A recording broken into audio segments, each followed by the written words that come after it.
আমার কাছে একটা জিনিস জানতে চাওয়া হয়েছে। আপনারা সোশ্যাল মিডিয়ায় অনেকে জেনে থাকবেন যে ফুরফুরা শরীফের পীরজাদা হযরত মাওলানা শাহীন সিদ্দিকী সাহেব উনি জামিয়ায় এসেছিলেন। জামিয়া দেখে রীতিমতো খুশি হয়েছে। আলহামদুলিল্লাহ, দেশবাসীর দানে দোয়ায় জামিয়ার যা ফিগার যে কেউ দেখলে ইনশাল্লাহ খুশি হবে, না কি বলছেন? উনি খুশি হয়েছেন এবং আমাদের কর্মকাণ্ড দেখার জন্য পরে উনি খাদিজাতেও গেছিলেন। রিসেন্ট 19 তারিখে, তার মানে আজ থেকে মাত্র 3-4 দিন আগে উনি বঙ্গনুরেও এসেছিলেন। আমাদের কর্মকাণ্ড দেখে উনি স্থির সিদ্ধান্ত নিয়েছেন যে বাকি দিনগুলি সুন্নতুল জামাতের সঙ্গে থাকবেন এবং ওয়াজ নসিহতের ক্ষেত্রে চুক্তিও করবেন না। আলহামদুলিল্লাহ বলেন। এক কথায় বলেছেন, আগে যা হয়েছে হয়েছে, সেগুলো ছাড়ুন, আমি সুন্নতুল জামাতের সঙ্গে থাকব এবং দেশের ঐক্যে জাতির কল্যাণে কাজ করব। সুন্নতুল জামাতের আলেমরা যেমন বিনা চুক্তিতে সভা করেন, উনিও করবেন। এই প্রসঙ্গে উনি যেমন এসেছেন, আমাকে ওনার বাড়িতে নাকি আমি জানতাম না মাসে মাসে জিকিরের মজলিস হয়। তো ওনার সেই জিকিরের মজলিস সামনেরটা আছে 12ই জানুয়ারি। উনি সেদিন আমাকে দাওয়াত করলেন। প্রথমত মুখে করলেন, তারপরে জামিয়ার অফিসে বসে নিজে হাতে আমার ডায়েরিতে লিখে দিয়ে গেছেন ওনার দাওয়াত বলে। ব্যাপারটা এখন এই পর্যায়ে আমরা দিনের দাওয়াত দিই, মানুষের দাওয়াত গ্রহণ করি, তো জিকিরের মজলিস হোক, সেখানকার বায়ান হোক, সেটাও নিশ্চিত দিনের একটি প্রচার। তো আমাকে এখানে জিজ্ঞেস করা হয়েছে প্রশ্ন করে যে আমি যাব কিনা। আচ্ছা, আপনাদের বিবেক কি বলে বলেন?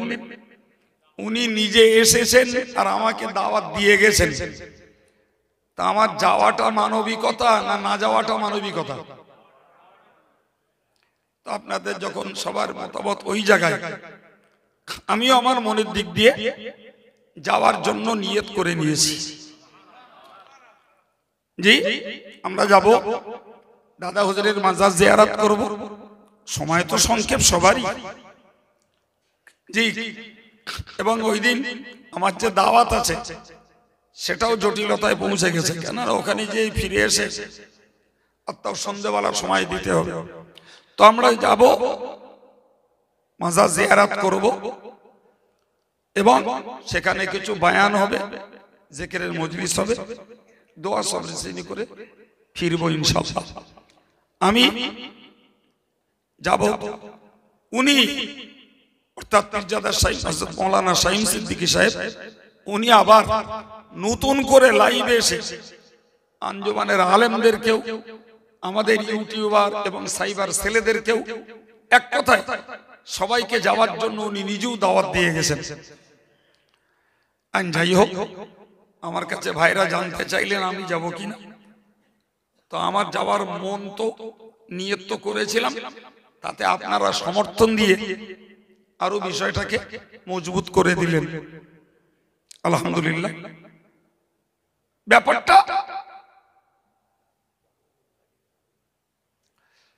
ব্যাপারটা শুধু ওনার দাওয়াতে যাওয়াটা বড় কথা নয়, তার থেকে আর একটা জিনিস বড় কথা হলো, দীর্ঘ কয়েক বছর যাব অপপ্রচারে, ভুল বোঝাবুঝির মধ্য দিয়ে আমাদেরকে XYZ যে বা যারা সাইড করে রেখেছিলেন, আজকে উনি তৎসহ আসেম বিল্লাহ সিদ্দিকী সাহেব হুজুর, তেনারা আমাদের সঙ্গে, আমাদের কর্মকাণ্ডে, আমাদের সিলসিলার খিদমত দেখে তারা নিজেরা এগিয়ে এসেছেন। আমরাও যদি একটু এগিয়ে যাই, আশা করি ওই অপপ্রচারের ব্যবধানটা মিটে যাবে ইনশাআল্লাহ।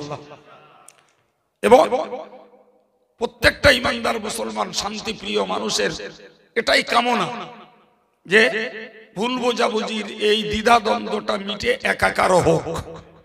তো আপনারা দোয়া করুন, আল্লাহ যদি চান আস্তে আস্তে বিষয়টা যদি একটা নরমাল পর্যায়ে আসে।